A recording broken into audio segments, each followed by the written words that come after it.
सुर्खियों में कार्यक्रम में प्रस्तुत है कोरोना वायरस संक्रमण पर स्वास्थ्य विशेषज्ञ डॉक्टर के श्रीनाथ रेड्डी से आकाशवाणी संवाददाता सिद्धार्थ सिंह की बातचीत।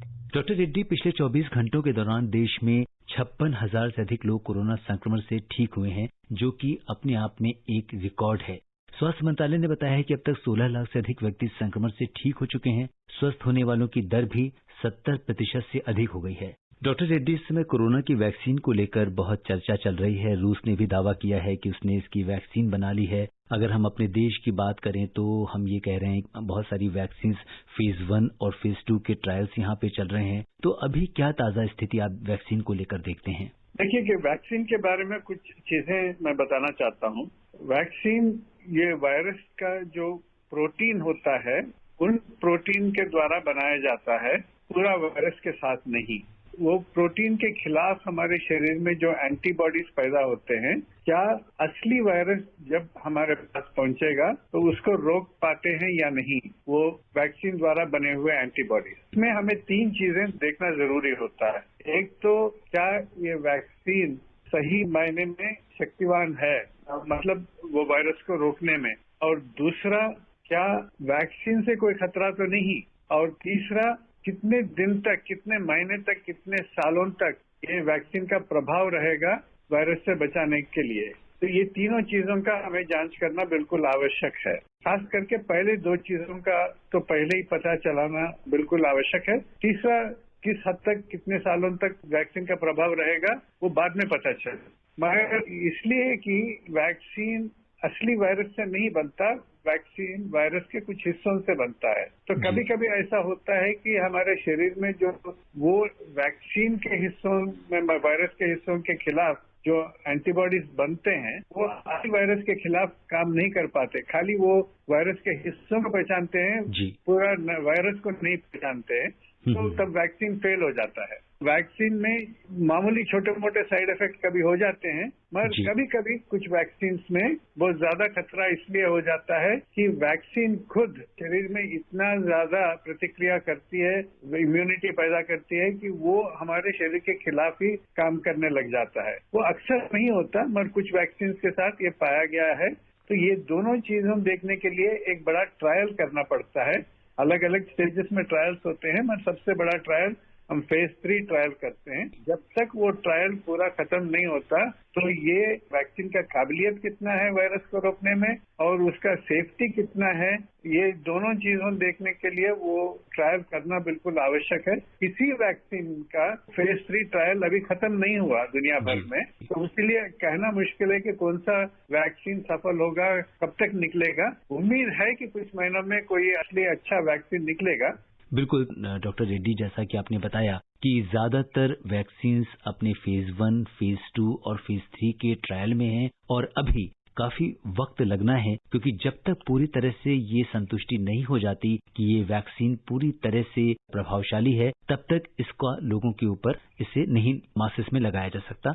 और इसके बल्कि ट्रायल को लेकर भी बड़ी इंटरेस्टिंग बात थी कि बहुत लोगों से नाम नॉमिनेशंस मांगा गया ट्रायल करने के लिए, तो लोगों ने बड़े उत्साह से अपने नाम उसमें दर्ज करवाए थे।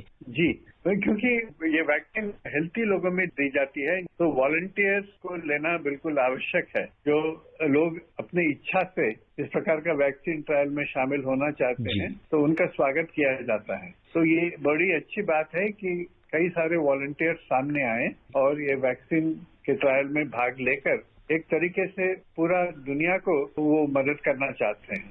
अगर बुजुर्ग लोग हैं, उनको अगर कोरोना हो गया था और उसके बाद वो ठीक होकर वापस आ गए हैं, तो क्या वो प्लाज्मा को डोनेट कर सकते हैं? आमतौर से बहुत ही बुजुर्ग लोगों के पास से प्लाज्मा नहीं लिया जाता। कुछ कम उम्र वालों का प्लाज्मा ज्यादातर लिया जाता है। जो बिल्कुल तंदुरुस्त है, उनके पास और कोई बीमारी नहीं है और जिनके पास एंटीबॉडी का लेवल काफी ज्यादा होता है, उनका प्लाज्मा लिया जाता है। और एंटीबॉडी का लेवल कितना है, उसका कितना स्तर है, वो देख के, वो नाप के फिर तब लिया जाता है। आमतौर से बहुत ही बुजुर्ग लोगों के पास से नहीं लिया जाता और बच्चों के पास से नहीं लिया जाता। और डॉक्टर रेड्डी, क्या लोग एंटीबायोटिक दिए जाने की वजह से ठीक हो रहे हैं? देखिए, एंटीबायोटिक का वायरस के खिलाफ कुछ कोई रोल नहीं है। अक्सर कोई एंटीबायोटिक वायरस के खिलाफ काम नहीं करता, मगर कभी कभी वायरस का इन्फेक्शन में सेकेंडरी इन्फेक्शन जो कहते हैं, इसके साथ साथ बैक्टीरियल इन्फेक्शन भी हो जाता है, क्योंकि वायरस जब हमारे फेफड़ों को चोट पहुंचाता है तो वहां पे बैक्टीरिया भी जम सकते हैं, उनके द्वारा भी इन्फेक्शन हो सकता है। तो इसीलिए एंटीबायोटिक्स कभी कभी इस्तेमाल करते हैं। अगर किसी को कोरोना से इन्फेक्शन होता है तो और उसके अगर फेफड़े उस पे असर पड़ता है तो क्या ये किसी तरह का परमानेंट काइंड ऑफ डैमेज है या रिकवर हो जाता है पूरी तरीके से? कई लोगों में फेफड़ों में थोड़ा बहुत तकलीफ होने के बाद भी बिल्कुल ठीक हो जाता है। कुछ लोगों में फेफड़े तक भी पहुंच नहीं पाता।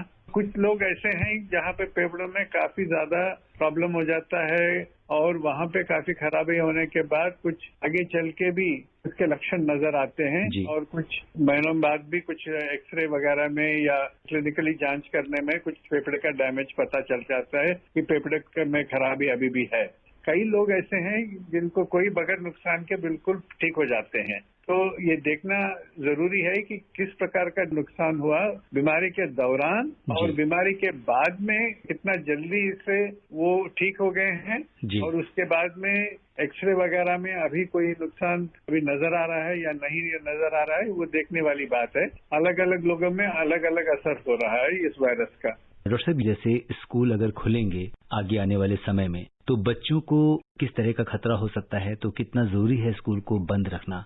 जी, बच्चों में भी कभी कभी बीमारी हो जाती है।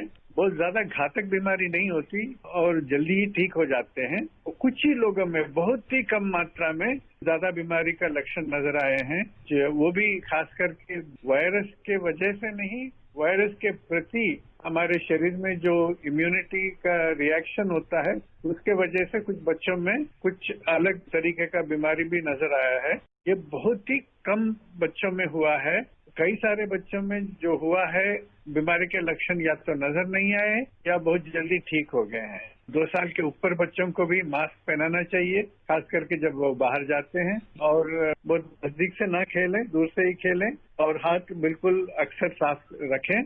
जी डॉक्टर साहब, जो मरीज कोरोना से ठीक हो चुके हैं और कोरोना को मात देने के बाद वापस आ गए हैं, क्या उनको दोबारा से कोरोना होने के कोई चांसेस हैं? ज्यादातर दुनिया भर में जो कोरोना के केसेस हुए हैं उनको अभी तक कोरोना का बीमारी दोबारा नहीं हुआ।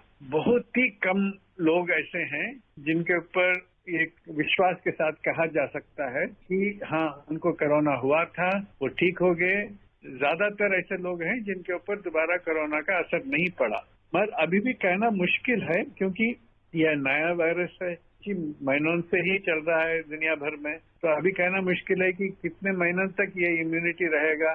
तो इसलिए बचाव का साधन अपनाना ही ठीक है। अक्लमंदी यही रहेगा, ये सोच के चले कि दोबारा भी हो सकता है और उसके वजह से अभी मास्क पहनना, जैसा अभी दूरी रखना और हाथ का सफाई रखना, ये अच्छा है। डॉक्टर रेड्डी, जैसे सेंट्रलाइज्ड एसी है और सेंट्रलाइज्ड एसी में कहते हैं कि खतरा ज्यादा होता है वायरस के फैलने का और वहाँ पे खाना भी खाना पड़ता है और मास्क उतारना भी पड़ता है, तो वहाँ पे कितने चांसेस होते हैं? सेंट्रलाइज्ड एसी में जो खतरा बढ़ तो जाता है, मगर खाना आवश्यक है तो जल्द से जल्दी खाना खा लें और फिर मास्क पहन लें। अगर बाहर वरांडा में खा सकते हैं तो और भी अच्छी बात है। जी, जैसा कि डॉक्टर रेड्डी ने कहा कि अगर आप सेंट्रलाइज्ड एसी में रहते हैं तो आप खाना खाने के लिए अगर आप मास्क उतारते हैं तो आप बाहर जा सकते हैं या किसी ऐसी जगह जा सकते हैं जहां पे आप सुरक्षित हों। और अभी हम कोविड संबंधी ताजा आंकड़ों के अनुसार भारत ने एक दिन में 7,33,000 कोरोना परीक्षण करने का एक नया कीर्तिमान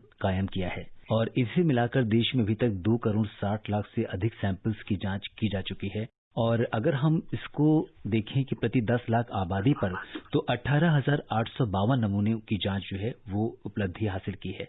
अभी आप सुन रहे थे कोरोना वायरस संक्रमण पर स्वास्थ्य विशेषज्ञ डॉक्टर के श्रीनाथ रेड्डी से आकाशवाणी संवाददाता सिद्धार्थ सिंह की बातचीत। ये कार्यक्रम आकाशवाणी के समाचार सेवा प्रभाग द्वारा प्रस्तुत किया गया। इसे आप हमारे mobile app news on AIR पर भी सुन सकते हैं। इस कार्यक्रम के संबंध में अपनी प्रतिक्रिया आप हमें ईमेल कर सकते हैं। पता है AIRNSDtalks@gmail.com। ये कार्यक्रम फिर से सुनने के लिए लॉग ऑन करें हमारी वेबसाइट newsonair.com।